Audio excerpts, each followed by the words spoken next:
नाजरीन आदाब, सियासत टीवी के रास नशरियात में आपका फिर एक मरतबा इस्तकबाल है।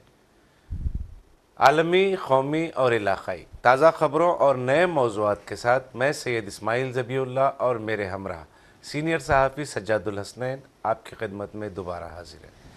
नाजरीन, हम आज की शुरुआत करते हैं उत्तर प्रदेश के संभल से, जहाँ पर एक मस्जिद के सर्वे जो अदालती हुक्म की बुनियाद पर किया जा रहा था, उस सर्वे की मुकामी लोगों की जानिब से मुखालिफत हुई। नाज़रीन, आपको बता दें, इस सर्वे जामा मस्जिद संभल पर कुछ हिंदू तंजीमों ने दावा किया है कि उसको मुग़लिया दौर में मंदिर को तोड़कर मस्जिद बनाई गई है। उसी के लिए ये अदालत से रुजू हुए थे और अदालत ने सर्वे का हुक्म दिया, मुकामी अदालत ने। और उस सर्वे के लिए जब टीम पहुंची तो वहाँ के जो मुसलमान थे मुश्तइल हो गए और वो नाराज़ हो गए। गम व गुस्से की लहर के साथ उन्होंने एहतजाज शुरू किया। मुसलमानों के एहतजाज में कुछ लोग भी थे, जो मतलब पत्थरबाजी का मामला भी वाक़ हुआ। हुजूम को उकसाया गया, मुश्तइल किया गया, जिसकी बुनियाद पर पत्थरबाजी हुई और पुलिस फायरिंग में अफसोस की बात यह है, ये बात समझने की और ये निहायत अफसोस की बात है कि पुलिस ने फायरिंग रास्त हुजूम पर की, जिसकी वजह से 4 नौजवान, बताया जा रहा है कि 4 नौजवान अब तक जाँ बहक हो गए हैं और कई जो नौजवान हैं वो शदीद तौर पर ज़ख्मी भी हैं। तो इसी सिलसिले की आज की शुरुआत हम इसी मौजू से करते हैं। सजा साहब ये देखिए, यकीनन ये जो है संभल की जो मस्जिद का मामला था वो आज पूरे हिंदुस्तान को जो है दहलाने के लिए काफ़ी है मामला।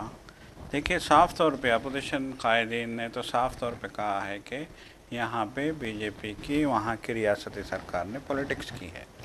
17 तारीख को इसका सर्वे हो चुका था जी, वो लोग गए थे, मतलब हिंदू फरीक जो है मस्जिद को मंदिर करार देते हुए, मंदिर का दावा पेश करते हुए अदालत से रुजू हुआ था।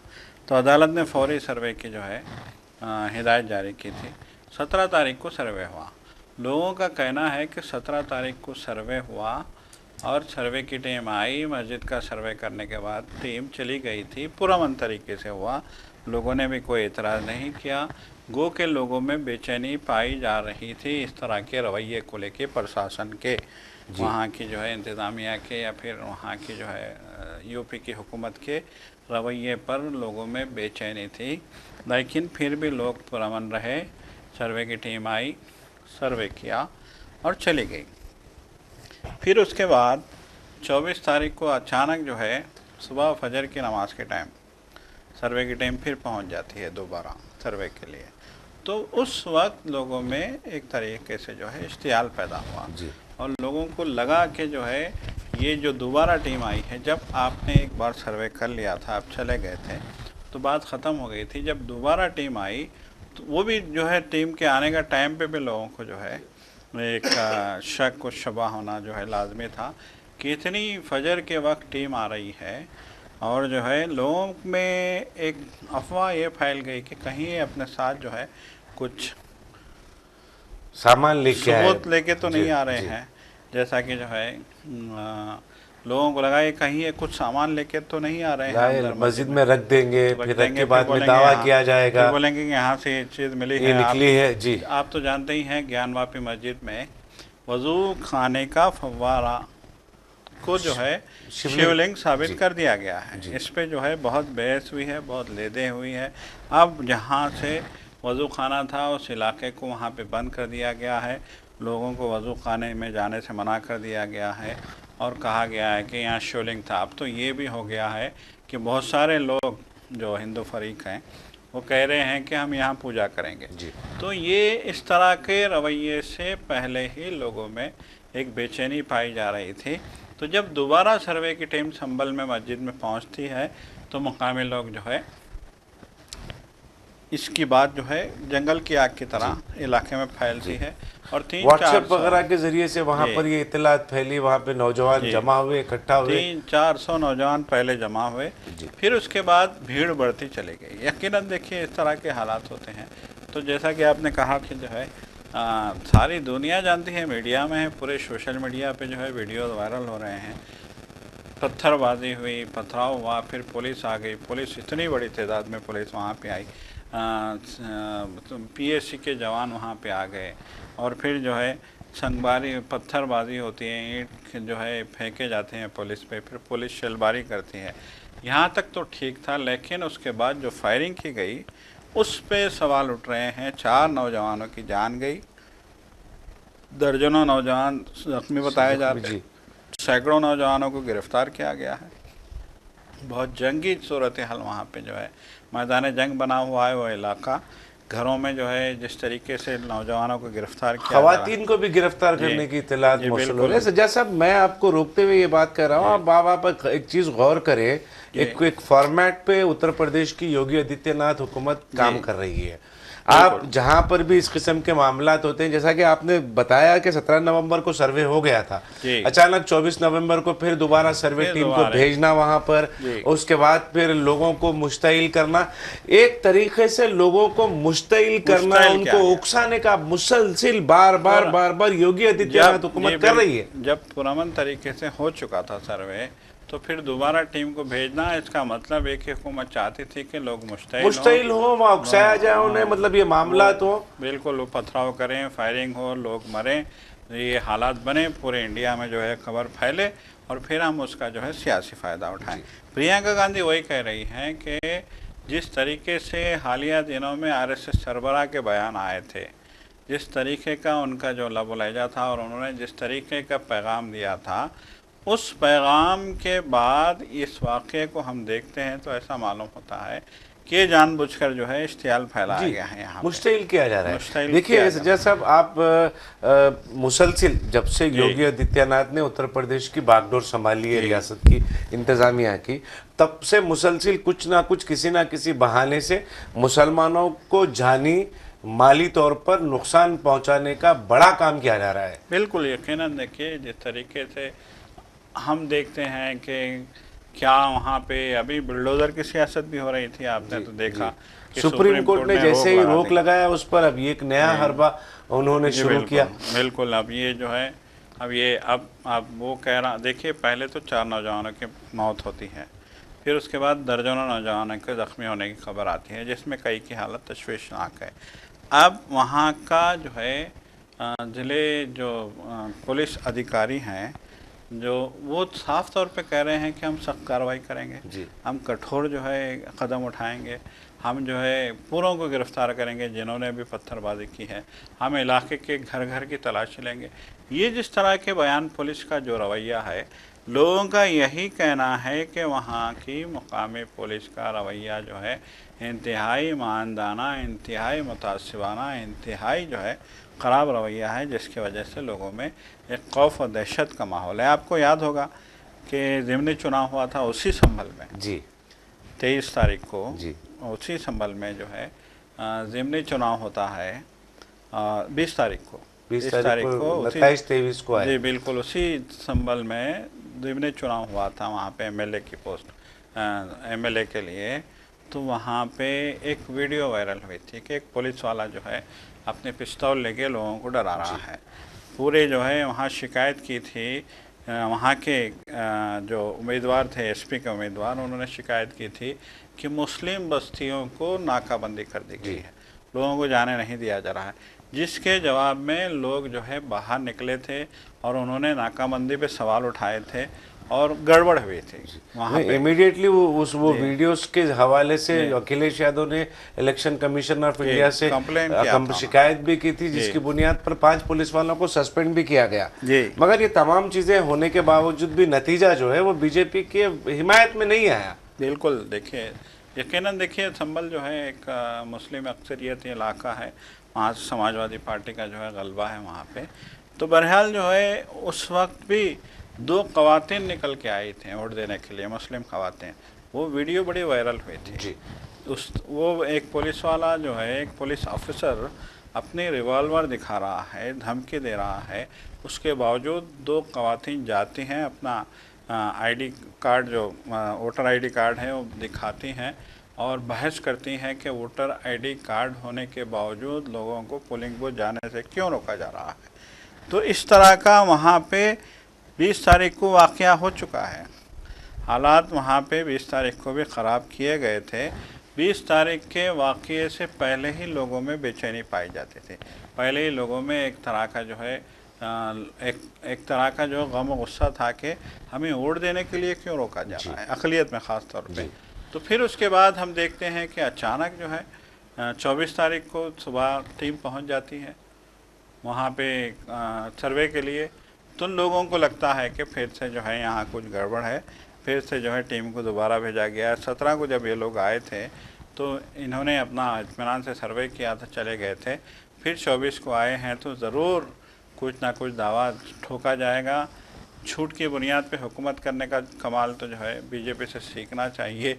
ये जो है संजय राउत भी कहते हैं, उद्धव ठाकरे भी कहते हैं और राहुल गांधी भी कहते हैं, प्रियंका गांधी भी कहते हैं कि डंके की चोट पे झूठ बोल के लोग जो है माहौल को ख़राब करते हैं। बहरहाल जो कुछ भी हो, लेकिन जिस तरह के संभल के अभी हालात हैं, यूपी के ज़िले संभल के जो हालात हैं वो बहुत तशवीशनाक हैं और इस तरह के हालात से मुल्क की छवि तो मुतासिर होगी ही, लेकिन मुल्क में जो फ़िरक़ावाराना हम आहंगी है, जो अमन की फ़ज़ा है, उसको भी जो है मुतासिर करने का ये काम हो रहा है। अब देखिए इतना अफसोस होता है बीजेपी कायदीन के जो बयानात आ रहे हैं, खुल के वो लोग जो है वो मामले की जो है हिमायत कर रहे हैं।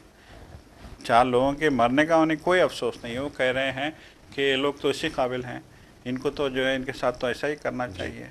ये अब खुल के कह रहे हैं कि वो मंदिर है, वो मस्जिद है नहीं, मंदिर है। अब शुरू हो गया है, मतलब एक और नया बाबरी मस्जिद का मसला कज़िया ख़त्म हो गया। आपने राम मंदिर बना लिया, अब आपको लग रहा है कि उस मंदिर के बाद आपके पास कोई इश्यू नहीं था।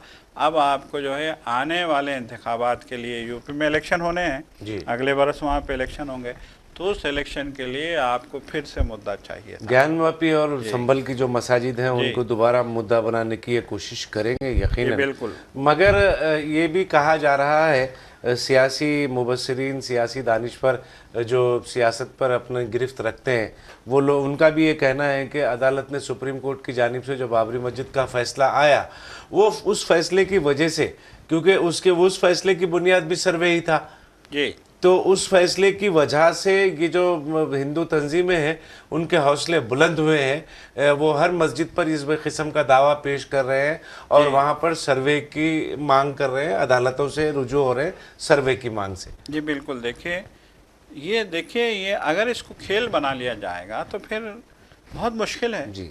हालात आप जो है कितना दबाएंगे किसी को भी, आप जो है ताकत के बलबूते पे, आप हुकूमत की जो है बलबूते पे आप जो है अगर किसी को दबाना चाहते हैं तो कितना दबाएंगे।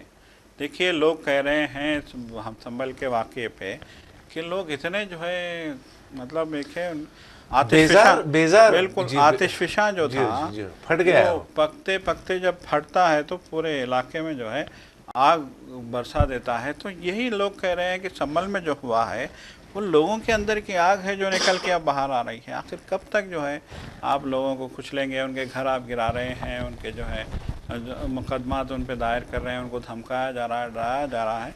तो इस तरह के जो वाक़यात होते हैं, देखिए कहा गया कि स्प्रिंग जब दबती है तो जितनी उसकी लिमिट है वहाँ तक आप दबाइए, जब उसके बाद जब उछलेगी तो फिर उसकी शिद्दत डबल हो जाएगी। तो यही यहाँ पे हुआ है और यही आगे भी होगा। अगर हुकूमत ये समझती है कि हम जो है ताकत की बुनियाद पे आवाम को जो है दबाएंगे या एक मखसूस तबके को हम डराएंगे, तो ये हुकूमत की गलतफहमी है। नहीं, देखिए सज्जाद साहब, एक चीज़ तो पक्की है कि उत्तर प्रदेश, न सिर्फ उत्तर प्रदेश बल्कि वहाँ पर उन रियासतों में जहाँ पर बीजेपी की हुकूमत है वहाँ पर अक़लियतें पहले नंबर पर आते हैं, मुसलमान दूसरे नंबर पर आते हैं ईसाई। ये मुसलसिल निशाना बनाए जा रहे हैं। बिल्कुल, ये मुसलसिल इनके जानी और माली नुकसान किया जा रहा है इनका मुनज़्ज़म तरीके से, और हर मुमकिन तरीके से ये कोशिश की जा रही है कि ये दो कम्युनिटी जो हैं, चाहे वो मुसलमान हो, अक़लियतें जो हैं, चाहे वो मुसलमान हो चाहे वो ईसाई हो,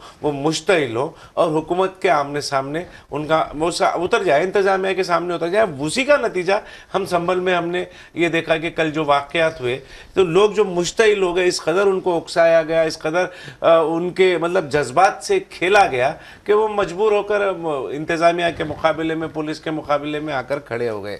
मगर यहाँ पर अफसोस इसी बात का है सज्जाद साहब के जिस बुनियाद पर हुकूमत चला रहे हैं उत्तर प्रदेश में, जिस बुनियाद पर, इससे वाज़ेह तौर पर नजर आया है कि जो 2024 के पार्लिमानी इंतखाबात थे, वो पार्लिमानी इंतखाबात के जो नतायज बरामद हुए, जो तवक्कुआत उत्तर प्रदेश से बीजेपी को थे, वो उसमें बुरी तरीके से नाकाम हो गए और उसको नाकाम बनाने में मुसलमानों का बहुत अहम रोल रहा। तो इसीलिए मुसलमानों से बदला लिया जा रहा है योगी आदित्यनाथ हुकूमत। देखिए, इससे पहले भी कहा गया था कि रिजल्ट आने के बाद से योगी आदित्यनाथ हुकूमत का रवैया मुसलमानों के हवाले से बहुत सख्त हो गया है। इससे पहले भी कहा गया, जब रिज़ल्ट आए, जब जो है बीजेपी 60 से 30 पे आ गई, के जो है 60 एमपी थे 30 पे आ गई और अखिलेश यादव की पार्टी ने 37 एमपी जो है जीत लिए, तो उसी वक्त कहा गया कि अब ये जो मतलब है कि उनका जो गुस्सा है, उनकी जो झंझलाहट है, उनका जो हाल है,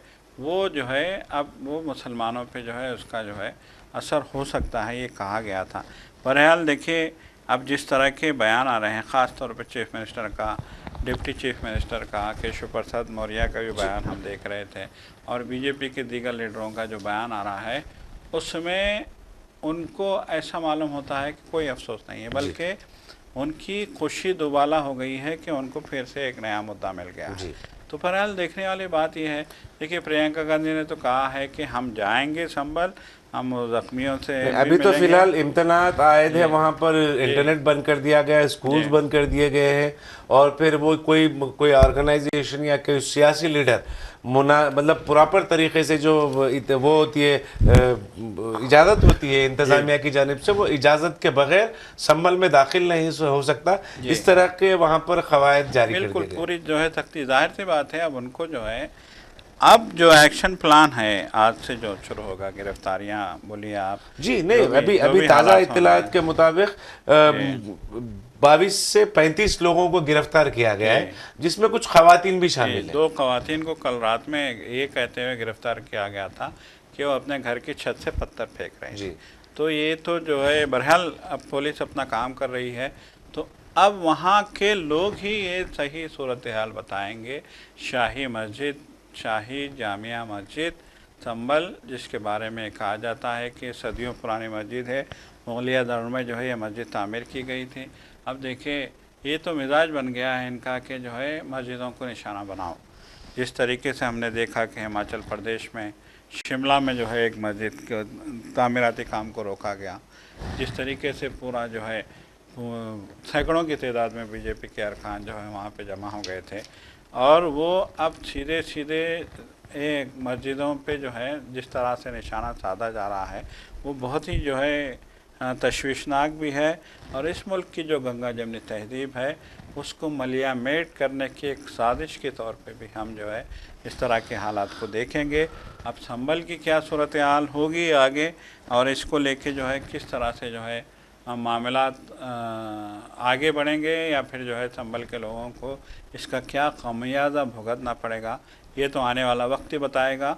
लेकिन जो कुछ भी हुआ है वो बहुत ही तशवीशनाक है, बहुत ही संगीन है, बहुत ही फ़िक्र अंगेज़ है, और यकीनन जो है इस तरह के वाक़यात आने वाले दिनों में ना हो, इसके लिए पूरी कम्युनिटीज़ को मिल बैठ के जो है काम करना हो। थोड़ा अपोजिशन लीडर्स को भी इसके लिए सरगर्म होने की ज़रूरत है, ख़ास तौर पर राहुल गांधी जो नफ़रत के बाज़ार में मोहब्बत की दुकान खोल रहे हैं, वो उन्हें भी इन चीज़ों का सख्त नोट लेना चाहिए।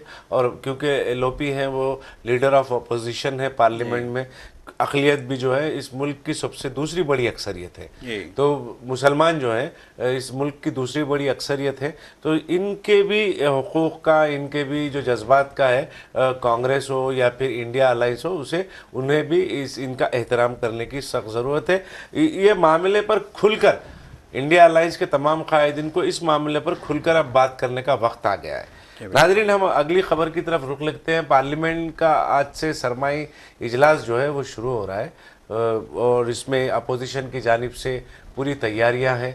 अपोजिशन अडानी और दूसरे मौज़ूआत पर हुकूमत को घेरने के लिए बिल्कुल तैयार है। जी सज्जाद साहब। जी देखिए, पार्लियामेंट का आज जो सेशन हुआ, अभी तक की जो खबर है वो ये है कि राज्यसभा की कार्रवाई जो है कल तक के लिए मुलतवी कर दी गई है। ज़बरदस्त शोरगुल जी देखने में आया राज्यसभा में। हंगामा अडानी के एक रिश्वत का जो केस है अमेरिका में, जो है अडानी ने अपने जो है एक प्रोजेक्ट के लिए 250 करोड़ रुपए की रिश्वत देने का जो मामला है, उस मामले पे जो है बड़ा हंगामा हुआ है राज्यसभा में। लोकसभा में भी जो है स्पीकर ने पहले तो जो मरहूमिन थे, जैसा कि सिस्टम है वहाँ का, जी मरहूम अरकान को खिराज पेश किया गया। उसके बाद वज़ीर आज़म ने तकरीर किया और उस तकरीर के दौरान ही जो है शोर व गुल शुरू हो गया था। बहरहाल जो है पार्लियामेंट का सरमाई सेशन ऐसा मालूम होता है कि हंगामों की नज़र हो जाएगा। 16 बिल यहाँ पे पेश करने हैं इसमें और वक्फ इसमें अमेंडमेंट सबसे सबसे अहम बिल वक्फ अमेंडमेंट बिल है। अहम जो बहस का मुद्दा है वो है वक्फ तरमीमी बिल है। देखिए, अफसोस का मकाम ये है कि गुज़िश्ता रोज़ वज़ीर आज़म मोदी जो है अपने पार्टी कारकुनों से एक तकरीर कर रहे थे महाराष्ट्र में जीत का जश्न मनाने के लिए। उस तकरीर के दौरान में उन्होंने दो टोक अंदाज में इंतहाई सफ़ाकाना रवैया था उनका। उस रवैये के साथ उन्होंने कहा कि वक्फ जो बोर्ड हैं ये जो है कांग्रेस के मुसलमानों को जो है खुश करने का जो है लिए बनाए गए थे, अब हम इसको बर्दाश्त नहीं करेंगे। ये उनका जो है वज़ीर आज़म का कमेंट था। तो बहुत ही तशवीश की बात है इस तरह का वज़ीर आज़म की तरफ से कमेंट आना। और उनका ये कहना था कि हमारी ज़मीनों को हड़पा गया है, जी वक्फ के नाम पे हमारी ज़मीनों को हड़पा गया है। ये वज़ीर आज़म के मुंह से ये बातें बहुत ही तशवीश का जो है माहौल बना रही हैं। तो इससे साफ ज़ाहिर होता है कि बीजेपी किसी भी हाल वक्फ बोर्ड में तरमीम करना, वक्फ बिल में तरमीम करना चाहती है और वक्फ को जो है अपने ज़ेर असर लाना चाहती है। तो बहरहाल जो है बीजेपी क्या करेगी ये भी देखने वाली बात होगी। इस मामले पे जो है बड़ा हंगामा जो है बर्पा होने की तौक़ात हैं, इम्कानात हैं। तो देखिए, आज का दिन तो जो है राज्यसभा तो अर्जन कर दिया गया है। अब लोकसभा में भी जो है जी वज़ीर आज़म के जब तकरीर चल रही थी, वज़ीर आज़म की तकरीर में जब हुल्लड़बाजी हो रही थी, तो उन्होंने देखिए, आप एक जमहूरी और आईनी ओहदे पर आप फायज होने के बाद इस तरह के गैर अखलाकी गैर जमहूरी अल्फाज का इस्तेमाल, लगता है कि शायद इल्म की कमी जो है, इसको हम बोल सकते हैं इल्म की कमी है, जिसकी बुनियाद, जिसकी वजह से इस तरीके के अल्फाज का इस्तेमाल करते हैं। जैसा कि आपने कहा कि एक वज़ीर आज़म है, मगर पार्टी कारकुनों से जब आप खिताब कर रहे हैं तो आपको इस बात का ख्याल होना चाहिए कि मैं इस मुल्क का वज़ीर आज़म हूँ। दूसरी, जब पार्लियामेंट में आप ठहरे हैं तो आप leader of the parliament house है, लीडर ऑफ द हाउस है आप ऐवान के सदर हैं, ऐवान के कायद हैं। ऐवान के कायद होने के कांग्रेस को लोगों ने धुतकार दिया, निकाल दिया, इस तरीके के अल्फाज का इस्तेमाल। महाराष्ट्र आप देखिए, दो इलेक्शंस हुए, बड़े बाई इलेक्शंस में अपोजिशन का बेहतरीन, इंडिया अलायंस की कारकर्दगी बहुत शानदार रही। सिवाय महाराष्ट्र के तवक्कुआत जो थे महाराष्ट्र में, वो अपोजिशन को नहीं मिले, इंडिया अलायंस को तवक्कुआत के मुताबिक नहीं गए। वहां पर भी हम उसके ऊपर अभी क्योंकि देर हो गई है, उस पर हम तबसरा तवील हो जाएगा अगर करने बैठेंगे तो। मगर आप देखेंगे, आप झारखंड में फिर इंडिया अलायंस की हुकूमत बनी वहां पर, और अब महाराष्ट्र में बोल रहे हैं कि अब महाराष्ट्र में किस बुनियाद पे आप इंतखाबात जीते। आप आरएसएस वहां पर सरगर्म हो गई। आप अडानी के पैसा सरगर्म हो गया। अडानी के जो पैसे बाज़ाब्ता विनोद तावड़े के वीडियो सोशल मीडिया पर वायरल हुए, उसके बावजूद भी आप अगर जीत को अपनी अवाम के जज्बात हैं, अवाम ने जिताया है, अब अवाम के जिताने की बुनियाद है ये फला है, इस तरीके का आप बहानेबाजी करना या इन अल्फाज को बुनियाद बनाकर अपोजिशन को टारगेट करने की कोशिश करना नाकाबिल कबूल समझी जाए। देखिए, संजय रावत या फिर उद्धव ठाकरे ने तो कल खुल के कह दिया कि हम इन नतीजों को नहीं मानते, ये मराठा अवाम के ख़िलाफ़ ये नतीजे गए हैं। अवाम ने महायुति को मुस्तरद किया, बागियों को मुस्तरद किया, लेकिन नतीजा जो है इतना, मतलब है कि आप देखिए नतीजा जो आया है वो खुद कह रहे हैं कि ये तो शॉकिंग है, ये तो सदमा अंगेज़ है, हैरत अंगेज़ नहीं। उन्होंने कहा कि इसमें हैरत नहीं, इसमें तो सदमे की बात है कि 232 जो सीटें मिलती हैं 288 में, वो महायुति को मिलती हैं, जबकि पूरी रियासत में उनके खिलाफ लहर चल रही है। पूरी लहर चलने के बावजूद अगर वो इतनी बड़ी तादाद में सीटें लेके आते हैं तो ये तो जो है सदमे की बात है। उन्होंने तो साफ कह दिया है कि हमें वोटिंग मशीनों पे भरोसा नहीं है। वैसे शरद पवार ने कहा है कि जो भी हो हम इस नतीजे को मानते हैं और हम जो है आगे अपना जो है इत्तेहाद जारी रखेंगे। उन्होंने शरद पवार ने जो है बयान दिया है, लेकिन शिवसेना उद्धव ठाकरे ग्रुप जो है इस नतीजों को लेकर बहुत दो टोक अंदाज में बात कर रहा है। तो बहरहाल इस तरह के हालात में देखिए मोदी की एक बात हमने नोट की है कि वो तंज मारने के माहिर हैं। जब रिजल्ट आ जाएंगे, जब वो इंतखाबी जलसों में जाएंगे तो अपोजिशन पे तंज करने की उनकी एक जो है आदत है। तो जब वो जीत जाते हैं तो तब भी तंज करते हैं। तो अब जीतने के बाद पार्लियामेंट में यही वो कह रहे हैं कि लोगों ने आपको बार बार मुस्तरद किया है। यकीनन कहाँ मुस्तरद किया है। सवाल ये, सबसे बड़ा सवाल ये है कि झारखंड में तो जो है बीजेपी को मुस्तरद किया लोगों ने। 2 स्टेट में इलेक्शन हुए थे, झारखंड में मुस्तरद किया। कर्नाटक में 3 ज़िमनी चुनाव के एमएलए की सीट थी, वो जीत के आए। वायनाड में प्रियंका गांधी 4 लाख की जो है मेजॉरिटी से जीत के आई हैं। खुद जो है उत्तर प्रदेश और वेस्ट बंगाल में, उत्तर प्रदेश में तो वेस्ट बंगाल में ममता बनर्जी को पूरी सीटें मिली, पूरी सीटें। यूपी में बड़ी जो है हंगामों के बाद जो है 7 सीटों पे 6 सीटों पे बीजेपी का, 9 में से 7 पे बीजेपी का कब्जा रहा है। उसमें से भी 1 सीट लोक जनशक्ति को मिली। तो बहरहाल अब आप जो है जिस तरह की बात कर रहे हैं, ये कह रहे हैं कि आप बार बार आपको इजेक्ट किया जा रहा है और बार बार आप जो है यहाँ पे आके हंगामा करते हैं। आप पार्लियामेंट में हंगामा करते हैं, आप पार्लियामेंट की कार्रवाई चलने नहीं देते। आप पार्लियामेंट में देखिए, पार्लियामेंट में अब कांग्रेस और इंडिया ब्लॉक जो है बहुत बड़ी ताकत बन के आया है और बीजेपी की ताकत कम हुई है। 240 सीटों पे आ गई है बीजेपी। और बीजेपी इस तल हकीकत को अगर नहीं मानती है, ऐसा मालूम हो रहा था मोदी की तकरीर को सुनते हैं हम, तो ऐसा मालूम हो रहा था कि वो कह रहे हैं कि हमने 500 सीटें हासिल की हैं, आप 0 पे हैं, उसके बावजूद आप जो है बोलते हैं। तो इस तरह की जो है तकरीर, असल में दरअसल यही है कि आप जैसा बोले कि वो तंज में माहिर है, इसी तरीके से वो अपने झूठ के जरिए ये हकायक जो है उसको छुपाने में भी बड़ी महारत रखते हैं। बिल्कुल समझ रहे हैं, ये हकीकत है ये कि हमने मुसलसिल देखा है कि वजीर आजम जो है, जो हकायक है, वो अपने झूठे प्रोपोगंडे के जरिए वो हकायक को छुपाने की मुसलसिल कोशिश करते रहते हैं। नाजरीन, अब वक्त हो चला है सियासत टीवी के हमारे दूसरे प्रोग्रामों से आप जुड़े रहें और हमारा ये प्रोग्राम आपको कैसा लगा, अपनी राय आप ज़रूर कमेंट बॉक्स में अरसाल करें और सियासत टीवी की सारी टीम को अब दें इजाज़त। खुदा हाफिज़।